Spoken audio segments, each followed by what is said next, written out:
May tenga ang lupa, may pakpak ang balita. Pero ang chismis ay may nakakabit na makina ng kotseng pangkarera at parang hangin ng bagyong humahagibi sa kalsada. Ang chismis, ang orig na social media, bago pa na-imbento ang modernong industriya. Totoo man o imbento, ang kwento ay nagkakaroon daw ng sariling buhay habang umiikot ng ilang beses sa libo-libong mga labi. Nadadagdagan o nababawasan din ang mga detalye at sa pag-ikot-ikot pa ay hindi mo nakilala ang orihinal na istorya. Ang kwento-kwentong nagsimula halimbawa bilang isang sirena, matapos lang ang ilang buwan ay baka isa ng illegal na kontratista. Sokoy pala. Pero sa kwento natin ngayong huling Martes ng buwan ng Setyembre, mga kapatid, may pambihirang chismis tungkol kay Aling Aning. I don't know, that was the chismis. Na talaga namang matatawag mong mapaminsala. Mapaminsala para sa kanya, sa kanyang reputasyon, maging sa hanap buhay ng kanyang pamilya. Bakit? Mga kapatid, kung paano yan magsisimula, kung sinong magpapakalat at kung ano ang dahilan. Atin ang simulan, mga kapatid, dito po sa paborito niyong radio drama program, ang Sana Lord. Ang dulang sinulat po ni Ginoong Vincent Manrique. Mga kapatid, simulan na po nating dinggin ang kwentong nakakapraning. Ito na po ang Mangkukulam Daw si Aning. Ang bigat naman itong supot na dala ko. Pero hindi bale. Tsak na matutuwa sina Ate Aning at Aling Cora sa relief goods na to. Oh, narito na pala ako sa harap ng bahay nila eh. Pero parang nakasara yung pinto nila. May aso pang nakabantay. Buti na lang nakatali. Tatawag na lang ako. Ate Aning! Aling Cora! May tao ba dyan? Ate Aning! Naku, wala yatang tao. Wendy! Ikaw pala. Pasensya na. Nagluluto kasi ako ng mga paninda ko para mamaya. Halika, pumasok ka muna. Oh, bakit ka pala pumunta rito? May kailangan ka ba? Nako, hindi na ate. Dinala ko lang tong pinabibigay ni tatay. Relief goods galing sa barangay. Nung isang araw pa to eh. Hindi kayo nakapunta kaya pinadala na lang dito ni tatay. Pakisabi sa tatay mo maraming salamat ha. Makakarating Ate Aning. Oh, paano? Alis na ako ha? Teka, may ibibigay din ako sa inyo. Sandali, kukunin ko lang sa loob ha. May naluto na akong banana Q. Dalhan mo ang tatay mo. Nako, wag na po Ate Aning. Paninda nyo yan eh. Malulugi kayo. Hindi. Basta, hintayin mo ako riyan at kukuha lang ako na may papadala sa tatay mo.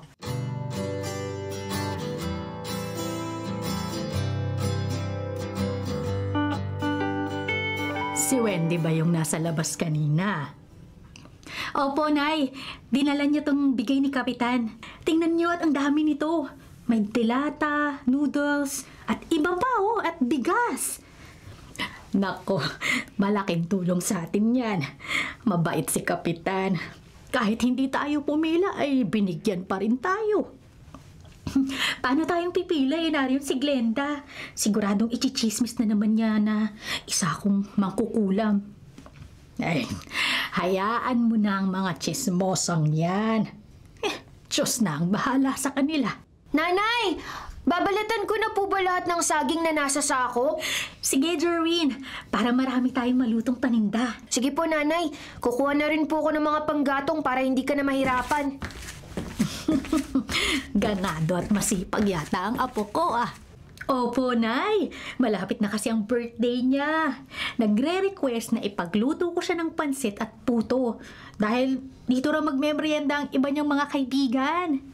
Ay, oo nga pala. Malapit nang mag-11 anyos ang apo ko. Napakabilis talaga ng panahon.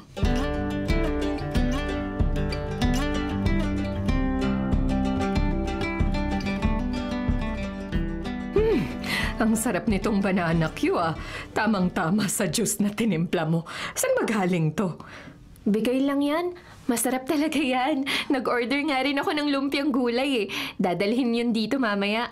Hoy, Wendy huwag mong sabihin na paninda to ni Aling Aning na kapitbahay nyo. Oh, tinda niya yan. Malinis naman silang gumawa eh. Malinis nga, kaso baka may itim na kapangyarihan naman to, ha? Pweh, ayoko na nito. Ikaw talaga, Gina. Sobra ka naman kay Ate Aning.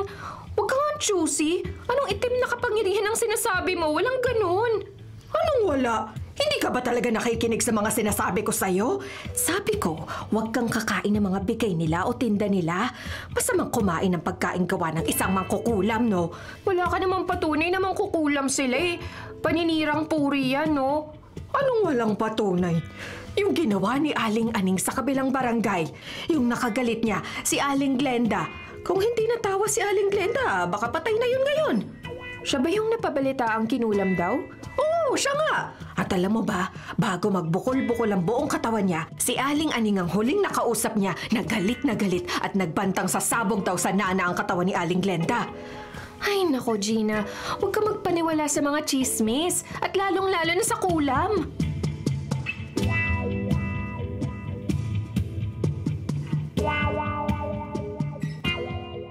Umuulan na naman. May mga nakasampay nga pala akong damit. Kailangan makuha ko mga ngayon dahil sayang naman kung mababasa ulit eh. Wala pa si tatay. Hindi pa bumabalik mula nung umalis kaninang hapon. Hala, lalo pang lumakas yung ulan. Lalabas na ako ng bahay para makuha ko yung mga nakasampay sa may likod bahay. Ay, teka. Sino ba yung naglalakad ngayon sa gitna ng malakas na ulan? Hindi ba yung natatakot? Napakadilim pa naman. Kumukulog at kumikidlat pa. Ha? Si Ate Aning ba yun? Parang siya yung naglalakad papunta sa likod bahay ah. Anong gagawin niya ron?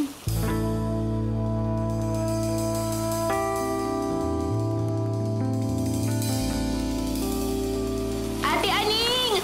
Ate Aning, saan ka pupunta? Malakas ang ulan! Kahit nakapayong ka, siguradong mababasa ka! Wendy! Ikaw pala! Naku, pauwi na ako! Ikaw rin! Pumasok ka na sa bahay niyo! Opo! Akala ko ba uuwi na si Ate Aning? Pero bakit dumiretso pa rin siya sa likod bahay? Sundan ko nga siya. Ha? Anong ginagawa niya? Nangingitas ng mga dahon? Bakit ngayon pa siya kumukuha ng mga dahon? At bakit bago siya pumitas, parang nagdadasal pa muna siya? Napaka-weirdo naman. Huwag naman sanang totoo ang sinasabi ni Gina na mangkukulam si Ate Aning. At ang pamimitas ng mga dahon sa kung kailan gabi na ay isa sa ritual na ginagawa niya.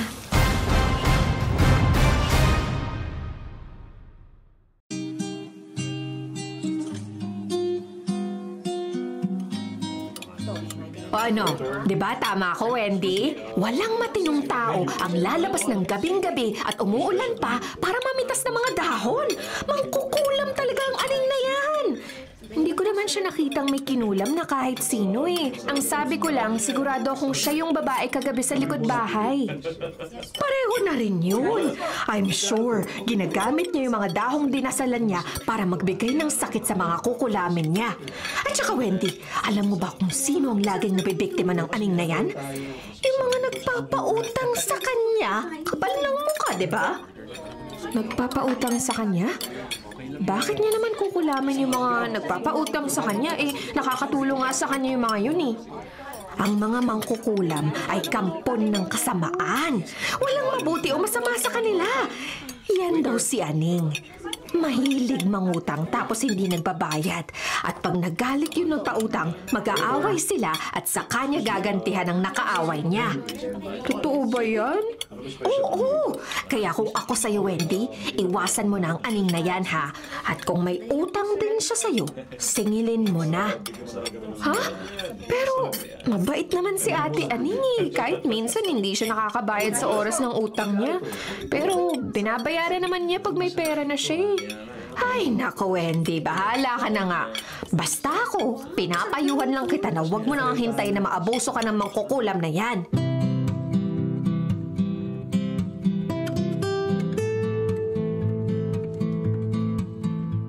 Wendy! Wendy! Naku, Naku, kanina ko pa gustong pumunta sa bahay niyo eh. Bakit, Ate Aning? Kasi, Wendy, ngayon yung pangako kong ibabalik ko sa'yo yung hiniram kong pera nung 1 linggo, hindi ba? Oo. Salamat sa pagpapahiram mo sa akin, ha?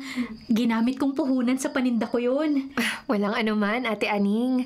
Oh, eto yung bayad ko. Kaya lang, pasensya ka na. 2,000 dapat yan, kaso 1,000 muna ang maibabayad ko, ha? Pero, nako, huwag kang mag-alala. Babayaran ko rin sa susunod yung kulang. Sige, Ate Aning. Pakibalik na lang din agad, ha? May pagagamitan din kasi ako ng pera. Oo naman, Wendy. Babayaran kita agad pag nakasingil na ako sa mga suki ko sa paninda. Ano pala yung dala mong kandila? Bakit kandilang itim? Saan mo yun gagamitin? Ito? Naku, wala. Nagsisindi ako ng kandila sa altar namin tuwing gabi. Wala akong mabiling puting kandila, kaya itong ginamit na props sa school nila Jerwin ang pinagtsatsagaan ko. Oy, sige Wendy ha, papasok na ako sa bahay. May gagawin pa kasi ako eh. Salamat ulit. Sige, Ate Aning. Aalis na rin po ako. Para saan kaya yung mga itim na kandila? Parang hindi ako naniniwalang para yun sa altar nila eh. At na props lang yun sa school ng anak niya. Medyo nagdududa na ako sa kanya. Mangkukulam nga kaya siya?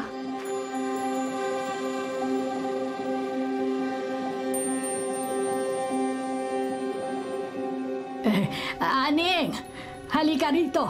Bilisan mo. Tingnan mo si Jerwin. Sobrang init niya at nanginginig ang katawan. Ano po?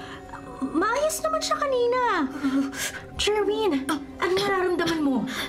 Naku, ang init mo nga. Nilalagnat ka. Nay, bigla na lang po akong gininaw. Siguro dahil sa ubo at sipon ko. Aning, dapat siguro dalhin na natin siya sa doktor. Opo, Nay. Kailangan ipa-check up si Jerwin. Kaya lang, wala naman akong pera. Teka, pupunta muna ako kina Kapitan para makahingi ng tulong. Sige, anak. Bilisan mo, ha?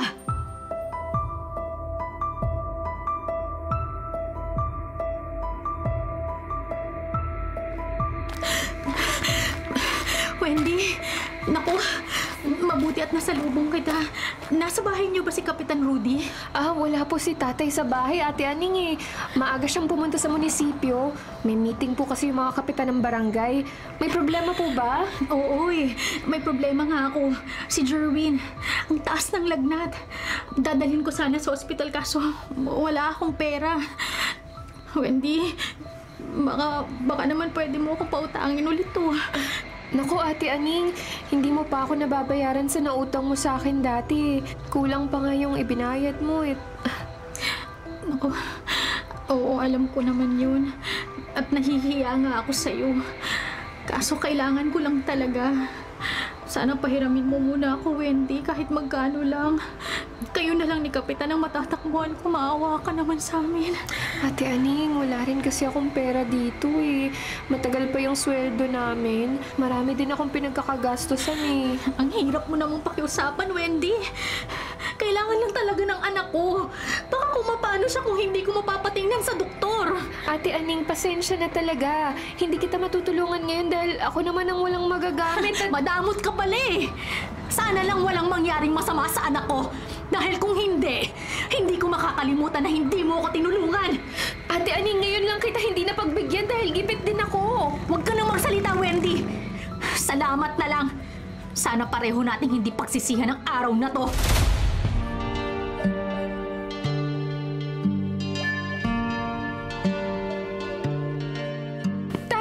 Bakit po? Ano nangyari? Bakit parang nagmamadali ka? Oo, nagmamadali nga ako, Wendy. Marami pa akong kailangan gawin. Kailangan ng tulong ni Aling Cora at Aning. Tulong? Bakit? Ano pong nangyari? Yung anak ni Aning, nasa intensive care unit ngayon sa ospital at kritikal ang kondisyon. Kailangan masalinan ng dugo, kaya tutulong akong maghanap ng donor. Si Jerwin? Diyos ko, ganun na ba kalala ang kalagayan niya? Oo, anak. Kung nahuli pa ng konti sa pagdala sa ospital, baka tuluyan ang napahamak ang batang yun. Diyos ko, Kung may mangyayari palang masama kay Jerwin, siguradong isa ako sa sisisihin ni Ate Aning. At baka sa galit niya sa akin ay kulamin din niya ako tulad ng ibang mga nakaaway niya.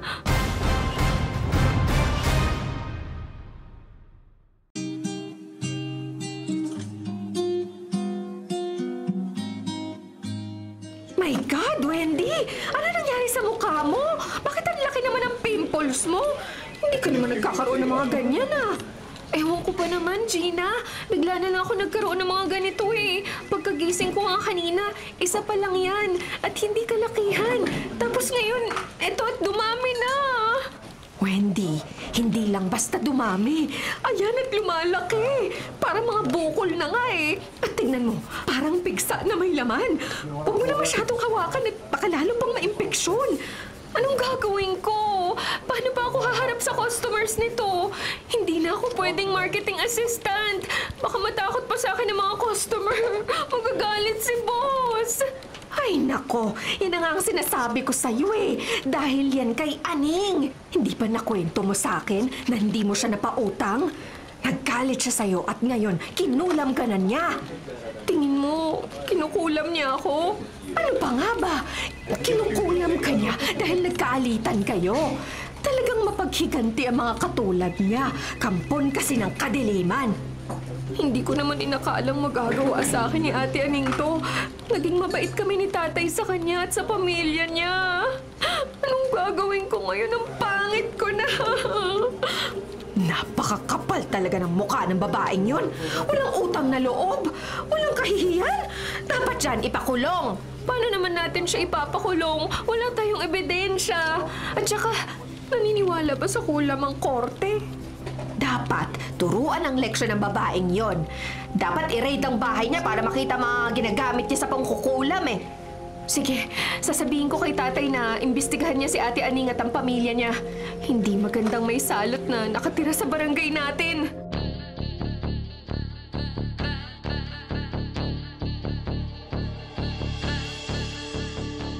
Wendy, hindi ba sabi ko sa'yo, patingnan mo sa doktor ang mga sugat sa mukha mo para mabigyan ka ng tamang gamot at hindi na yan lumala pa. Tay, hindi ko kailangan ng doktor. Ang kailangan ng mukha ko, albularyo.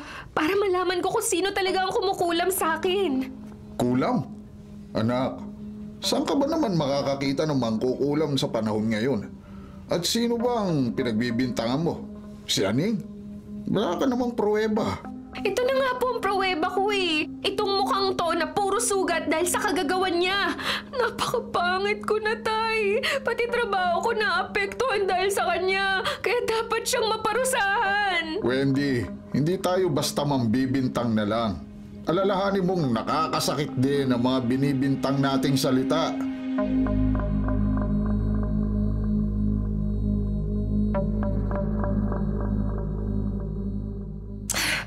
Nakakainis tumingin sa salamin. Napakapangit ko na talaga. May nana na talaga mga sugat ko sa mukha. Anong gagawin ko? Huwag naman sanang may lumabas na mga insekto sa mga sugat ko. Oh, si Gina tumatawag. Hello? Gina? Anong balita? Wendy! Good news! Pwede ka nang magpatawas kay Tata Selong. Dumating na siya kanina at pwede raw tayong pumunta sa kanya anytime. Mabuti naman kung ganon, para malaman na rin natin kung may kumukulam nga sa akin. At pag napatunayan kung meron nga, humanda talaga sa akin namang kukulam na yan. Oo, talagang humanda siya. Dahil kahit ako, hindi ko siya sasantuhin dahil sa pananakit niya sa'yo. Mapapalayas na siya sa barangay natin dahil ipagkakalat ko namang kukulam siya para mapahiya siya.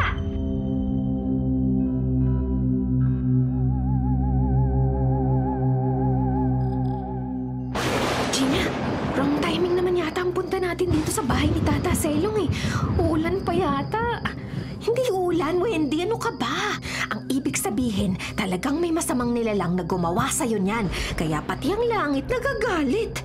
Pero matutulungan tayo ni Tata Selong. Siyang magsasabi kung sino ang kumukulam sa'yo. Mabuti naman at narito na kayo para makapagsimula na tayo sa gagawin natin ritual. Pinausukan ko na ang aking banga at nilagyan ng tubig upang malaman natin kung ikaw nga ay biktima ng kulam. Akin ang palad mo, Wendy. Eto po. Uusal ako ng panalangin habang tinitignan ko ang palad ni Wendy. Pumikit ka. Pikit. Ikaw rin, Gina. Opo, Tata Selong. Ama namin nasa langit, hinihiling namin ang iyong gabay at proteksyon. Kung ang dalagang ito ay biktima ng kulam o negatibong enerhiya, bigyan mo ko ng karunungan na malaman namin ang katotohanan at makahanap ng solusyon. Amen. Gina, ano nangyayari kay Tata Selong? Tumitirik ang mga mata niya at parang kinukumbulsyon. Ayos lang ba siya? Oo, ayos lang siya. Hayaan mo siya. Inaalam niya kung nakulam ka ba talaga. Ito na. Ito na ang kasagutan. Matapos ko ipatak ang kandila sa tubig sa banga, mabubuo na ang imahe na dahilan ng pagkakasugat-sugat ng iyong mukha. Sandali. Sandali lang. Ayan na. Ayan na! Tingnan nyo! Ayan na! Oh. Imahe ba yun ng isang babae? Nakita nyo? Oo! Oh. Malamang na si Aning yan. Dahil siyang mangkukulam. Tama ba ako, Tata Selong? Oh. Kinukulam si Wendy, hindi ba? Oo! May kung anong puwersa nagpapahirap sa kaibigan mo. Puwersa mula sa isang babae. Sinasabi ko na nga ba eh. Kinukulam nga ako ni Ate Aning. Tama. Napakawalang hiya niya talaga. Lagot siya sa akin ngayon. Lagot siya dapat!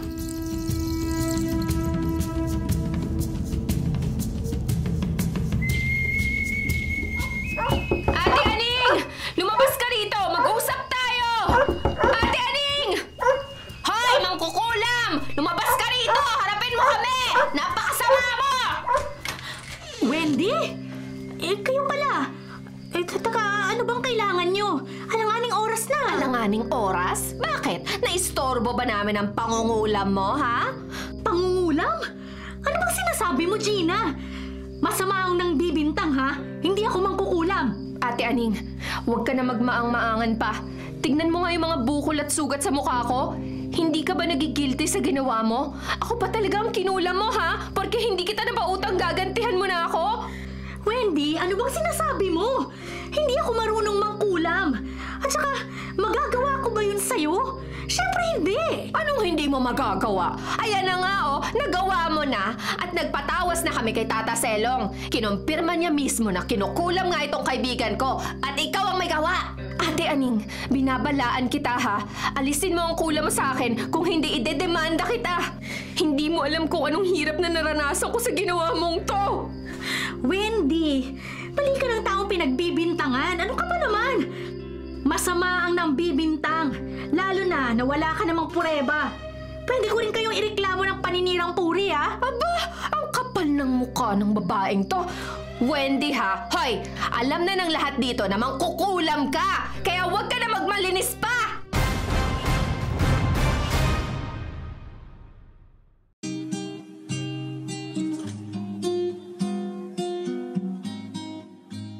Hapon na, Aning. Pero kaunti pa lang ang bawas ng paninda mo. Dati naman, nakakaubos ka pati yung mga dinadalhan mong pwesto sa palengke. Biglang naging matumal ang benta ng mga paninda mo, ah. Oo nga po, Nay. Baka walang pera mga tao ngayon. O baka mga busog na sila o kaya naman nagsawa na sa mga tinda natin. Sa bagay, anak, ganyan talaga pag nagnenegosyo. Hindi naman pwedeng lagi na lang ubos sa mga paninda, di ba? Pasasaan ba at makakabawi din tayo sa ibang araw. Opo, Nay. Teka, nagmerienda ka na po ba? Kumain tayo nitong banana Q. Hindi rin naman ito mabibili lahat eh.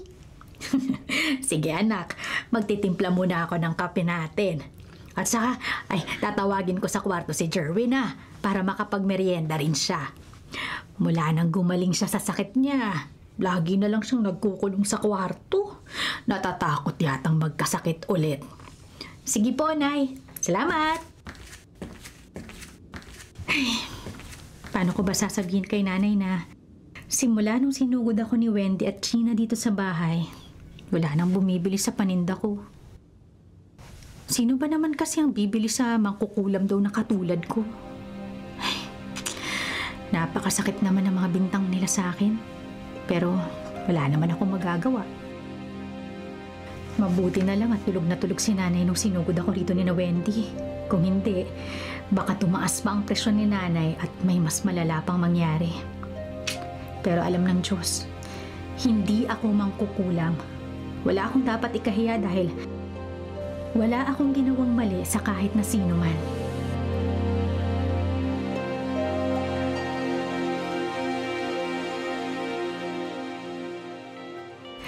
Maligayang kaarawan, apo ko! Salamat po, Lola. Happy birthday, Jerwin! Oh, bakit parang malungkot ka? Heto nga at bumili ako ng cake mo. Nagluto rin ako ng pansit na request mo. Masaya naman po ako. Salamat, Nay. Kaya lang, inimbitahan ko na pumunta rito ang mga kaibigan ko pero hindi pa rin sila nagpunta. Baka naman may gagawin din sila sa bahay kaya hindi nakapunta rito. Nako, intindihin mo na lang sila, anak. Wala naman po silang gagawin, Nay. Hindi lang talaga sila pinayagan ng mga magulang nila kasi mangkukulam daw po kayo. Pag kumain daw sila ng luto mo, makukulam mo raw sila. Iniiwasan na nga ako ng mga tao sa school namin kasi nga anak daw ako ng mangkukulam eh. Jerwin. Ayoko na pong pumasok sa school, Nay. Kasi yung iba, binabato nila ako ng kahit ano. Sobra na sila. Ay, Diyos ko. Totoo ba ang sinasabi mo, Jerwin? Sinasaktan ka nila? Ay, i-report natin sila sa principal. Nay, huwag na nating patulan ng mga yun. Lalo lang lalala ang mga chismis eh. Pero Nay, masasama ang sinasabi nila tungkol sa'yo, sa akin at kay Lola. Hindi ka naman mangkukulam ah. Anak, kahit mahirap ang buhay natin, hindi ko magagawang manakit ng ibang tao. Pasensya ka na kung pati ikaw ay nadadamay sa mga chismis ng iba tungkol sa akin. Bakit ba kasi nangyayari ito, Aning? Alam ko namang masamang pumatol sa mga taong nagpapakalat ng mga maling akusasyon sa'yo. Pero kailangan mo ring linisin ang pangalan mo. Ang pangalan ng pamilya natin. Tingnan mo nga, pati ang bata nadadamay na. Opo, Nay. Huwag ka nang mag-alala at baka tumaas pa ang presyon mo. Pupunta ako kay Kapitan Rudy at lilinawin ko na ang lahat na kumakalit na chismis sa akin ay hindi totoo.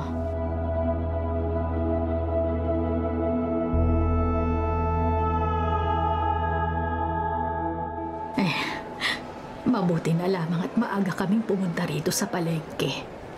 Iniwan ko muna si Aning habang nagbebenta siya para maabutan ko ang mga mura at sariwang gulay. Sa hirap kumita ng pera, kailangan talaga naming magtipid. Ayun na nga, Aling Mameng. Nung ipinatawas ni Wendy yung bukol at sugat niya, kinulam nga siya ni Aning. Hindi magkakamali si Tata Selong. Teka, sandali lang, Iha. Tama ba ang narinig ko? Sinabi mo na si Aning ang kumulam kay Wendy? Aba, paano naman magagawa ni Aning na kulamin si Wendy? Napakabait sa amin ng anak ni Kapitan Rudy. At saka, hindi man kukulam si Aning. Hindi man kukulam ang anak ko. Ay nako, Aling Cora. Tama po ang narinig nyo. Hindi ako basta chumichismis lang dito. Binabalaan ko lang yung mga tao dito sa palengke. Baka mamaya sila naman yung mabiktima ng anak nyo. Aba, hindi man kukulam ang anak ko. Bawiin mo ang sinabi mo. Naninira ka ng reputasyon. Mawalang galang na po, ano? Pero hindi ako naninira ng reputasyon. Totoo lang ang mga sinasabi ko at alam na alam yan ng mga tao dito. Marami nang nabiktima si Aning at malay ba namin kung mangkukulam ka rin katulad ng anak mo? Hindi kami mangkukulam! Grabe! Hindi na kayo nahiya! Dapat umalis na kayo sa lugar na to, mga salot lang kayo! Hindi totoo ang sinasabi mo! Wala kaming lahing mangkukulam!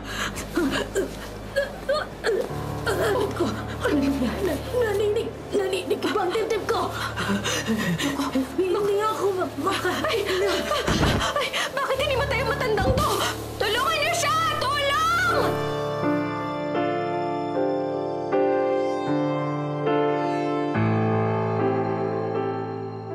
Okay na muna siguro tong benta ko.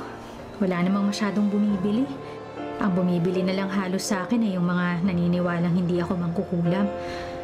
Simula kasi na i-chismis ako ni na Wendy at Gina. Parang apoy na kumalat sa buong barangay namin ang sinabi nila. Talagang sinira ng chismis na yon ang reputasyon ko. Pati ang anak kong si Sherwin, madalas na mapaaway sa eskwela. Teka, 8:00 na nga pala. Siguro, uuwi na muna kami ni nanay. Nasaan na nga pala si nanay?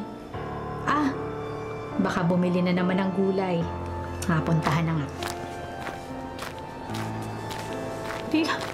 Teka, ano kaya nangyayari doon? Bakit nagkakagulo? Naku, kinakabahan tuloy ako. Teka, si nanay baka...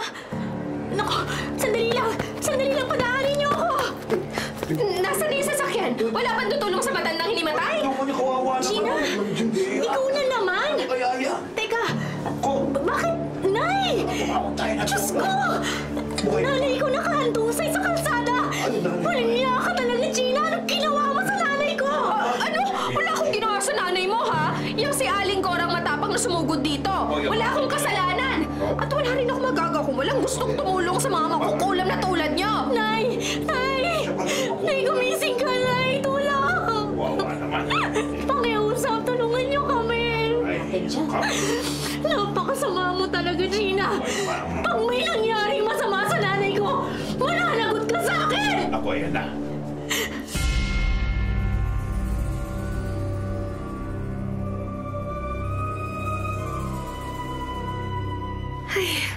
Nakakainis naman. Hindi na yata gagaling to mga sugat ko sa mukha eh. Pag hindi ako gumaling, baka hindi na ako pabalikin sa trabaho. Wendy! Wendy! Lumabas ka riyan, mag-usap tayo! Harapin mo ako! Tapusin na natin to! Teka, si Ate Aning ba yung galit na galit at nagsisisigaw sa labas? Ha? Si Ate Aning nga. Aba, napakakapal naman ang mukha ng mangkukulam na to. Siya na nga yun nakaperwisyo. Siya pa yung malakas ang loob na sumugod dito. Teka nga at mapuntahan. Kala yata niya uurungan ko siya eh. Hoy, Wendy! Lumabas ka rito! Hoy! Ate Aning! Ano yung ipinuputak-putak mo dyan? Ikaw pa talaga yung makapalang mukhang pumunta dito sa bahay namin at nagagalit?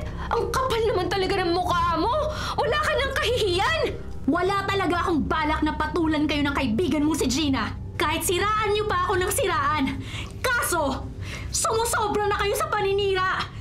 Yung anak ko, yung nanay ko, pati sila napapahamak dahil sa katabilan na dila niyo. Kung ayaw mong napapahamak ka, bakit kinukula mo ang kapwa mo? Tingnan mo nga yung ginawa mo sa mukha ko! Pinagtatawanan ako ng mga tao! Nawalan pa ako ng trabaho! Ilang beses ko bang sasabihin sa'yo na hindi ako mangkukulam? Alam ng Diyos yan! Yung mukha mong yan, ipagamot mo sa doktor para gumaling ka!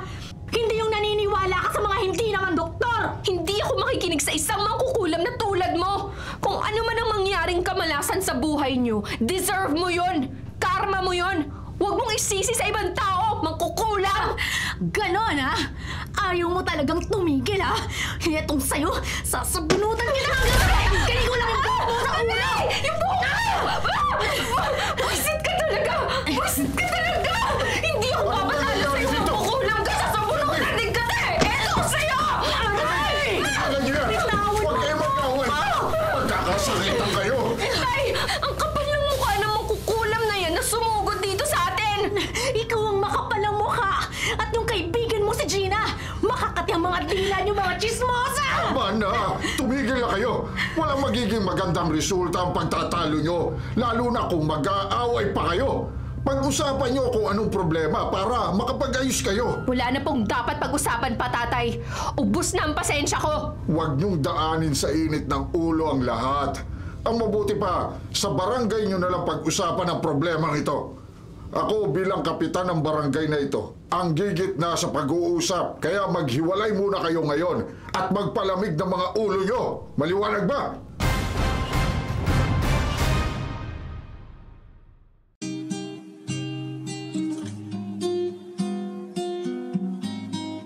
Ay naku, Wendy. Hindi na sana ako sumama sa'yo dito sa barangay hall. Kasi ngayon pa lang, nakikita kong parating na yung mangkukulam eh. Nasisira na yung araw ko. kapal talaga ng mukha niya, Gina. Sinugod pa naman kami sa bahay kahapon at nag-iskandalo. Wendy, Gina, narito tayo ngayon para ayusin ang usaping ito.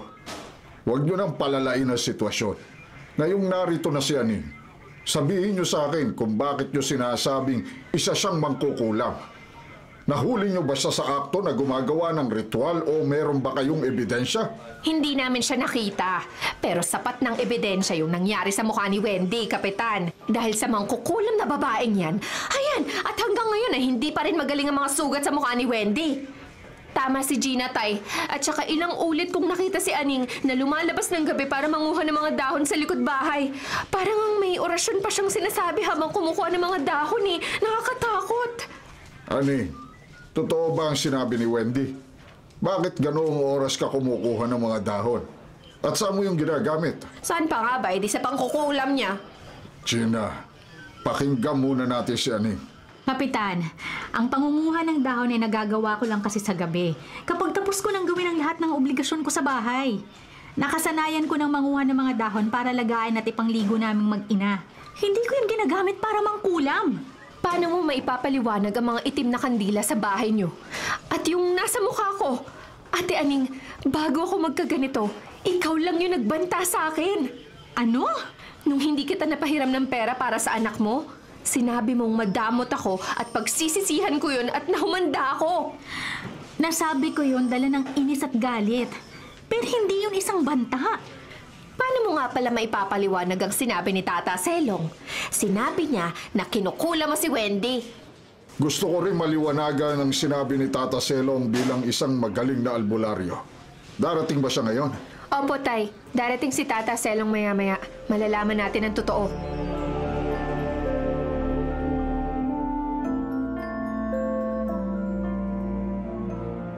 Ngayong narito ka na, Tata Selong, maaari ba naming malaman kung anong masasabi mo sa usaping ito? Totoo ba na may kumulam sa anak ko? Salamat sa pagpapatawag mo, Barangay Captain Rudy. Alam nyo kasi ang kulam, isa yung uri ng supernatural na paniniwala na tumutukoy sa paggamit ng mahika o itim na kapangyarihan para makapaminsala at makapagdulot ng sakit sa ibang tao. Yun ang totoo. Noong sinuri ko si Wendy, nakaramdam ako ng kakaibang puwersa na isang nilalambuhat sa kanya. At nakita ko nga sa banga na may kakaibang nangyayari. Lumabas sa aking ritual ang larawan ng isang babae na maaaring may kinalaman sa nararanasan ni Wendy ngayon. Yun. Babae yun. At yung babae nga na yun ay si Aning. Siya ang mangkukulam. Siya talaga ang may kagagawan. Sinabi ko na babae yun pero hindi ko pinangalanan. Yun naman pala eh. Wala kayong patunay. At saka, mas kilala ko ang sarili ko kaysa sa inyo. Hindi ako mangkukulam. Sumpa ko yan sa ngalan ni Nanay Cora na nasa ospital pa rin hanggang ngayon dahil sa gulong ginawa nyo. Abat. Hindi ko alam kung totoo o hindi ang kulam. Pero sabi sa mga kwento, ang kulam ay kayang sirain ang katinuan at kalusugan ng isang tao. Pero may mas masahol pa sa kulam eh. Yun ay ang mga chismis na ikinalat ninyo. Dahil hindi lang buhay ang kayang sirain ng chismis, kundi pati ang magandang samahan. Abat, teka muna. Kaya Kapitan, ang pakiusap ko kay Wendy, magpatingin siya sa doktor. Dahil sigurado akong wala akong kinalaman sa anumang sugat na tumubo sa mukha niya. Dahil hindi nga ako mangkukulam.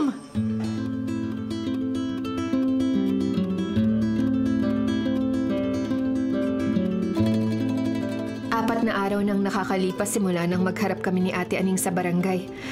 3 araw na rin ang nakakaraan mula nang magpatingin ako sa doktor. 3 araw na rin akong umiinom ng gamot. Ay, nakakahiya mang aminin. Malapit nang gumaling ang mga sugat sa mukha ko na sabi ng doktor ay na-impeksyon na dahil sa kakahawa ko sa mga to at dahil na rin sa hindi hiyang sa balat ko sa mukha ang skincare na ginagamit ko. Wendy, lumabas ka na rito. Sasamahan na kita kina Aning. Sige po, Tay. Sandali lang at ayusin ko lang yung niluto kong peace offering kina Ate Aning at Aling Cora. Alam kong hindi mabubura nun ang mga nagawa kong pagkakamali sa kanila pero at least alam nila na seryoso ko sa paghingi ng paumanhin. May intindihan ka ni Aning at ni Aling Cora. Alam nila na isa lang hindi pagkakaintindihan ang nangyari. Sa barangay naman, sinabi ni Aning na gusto rin niyang maayos ang lahat ng gulo. Kaya alam kong hindi siya magdadalawang isip na tanggapin ang paghingi mo ng paumanhin. Sana nga po, Tay. Kasi nakakahiya talaga nangyari. Pinagbintangan ko si Ate Aning at naipagkalat pa namin ang kasinungalingan tungkol sa kanya. Mali ako. Inaamin ko yun. Ang mahalaga, Wendy, pare-pareho tayong natuto sa mga nangyari. At ang kaibigan mo si Gina, alam kong darating ang araw, maaamin din niya sa sarili niya ang pagkakamali niya. Opo, Tay. Mabait naman si Gina at sigurado akong isa sa mga araw na to, siya mismo ang lalapit sa atin para magpasama at humingi ng paumanhin kay Ate Aning. O siya, halika na. Gawin na natin ang dapat nating gawin para tuluyan ng maayos ang lahat.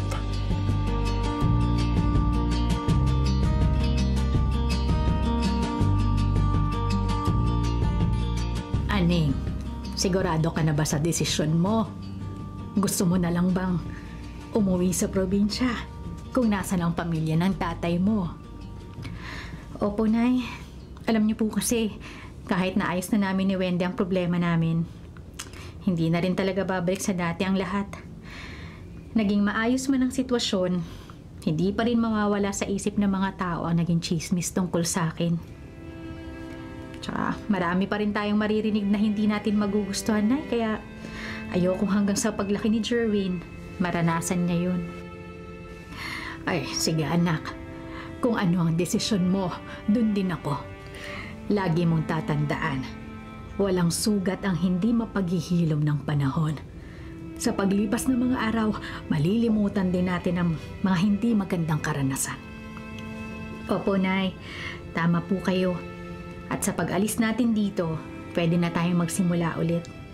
Malayo sa mga mapaghusgang isipan at mga mata ng mga tao rito. Lola, Nay!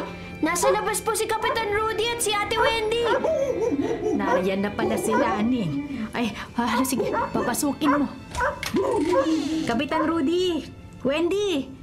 Pumasok kayo! Ate Aning, hindi ko alam ang sasabihin ko pero pasensya na talaga kayo sa mga nasabi ko sa iyo, ha? Pasensya na. Ano ka ba, Wendy? Huwag ka lang umiyak at iiyak din ako.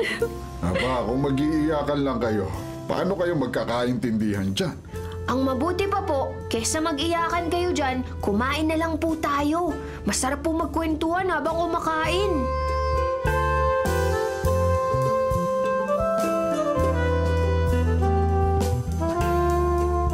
Ate Aning, hindi na ba talaga mapipigilan ang pag-alis nyo?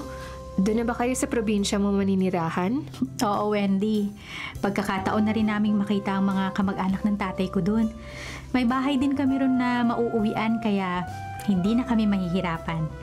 Oo, kayong dalawa. Tama na yan at baka maiwan pa ng bus si na Aning. Aning, mag-iingat kayo sa pupuntahan nyo. Eto, kunin mo tong konting pabaong ko sa inyo. May nako, Kapitan. Marami ka nang naipadala sa amin. Dadagdagan niyo pa ho ba? Sige na, kunin mo na Ate Aning para makatulong sa inyo to. At saka gusto kong sabihin, Ate Aning, hindi ka naman talaga mangkukulam. Kasi nung una pa man, itinuring mo naman akong hindi iba sa'yo. Yun nga lang, naniwala ako sa mga sabi-sabi. Pasensya ka na, ha? Wala na yun, Wendy. Ang mahalaga, okay na tayo. Sorry talaga. Ano ka ba? Sorry ka ng sorry? Kapitan Rudy, aalis na po kami. Salamat sa lahat ng tulong nyo. Sige, mag-iingat kayo. Salamat, Kapitan. Nay Cora, halina po kayo. Nandiyan na ang tricycle na maghahatid sa atin sa bus terminal. Bye, Wendy. Ingat! Bye-bye, Ate Aning!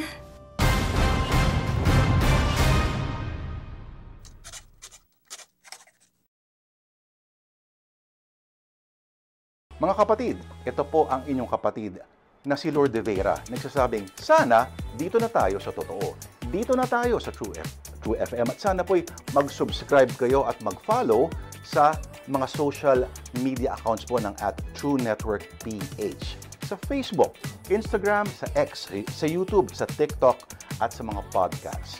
Sana po dito na tayo sa totoo, mga katrupa.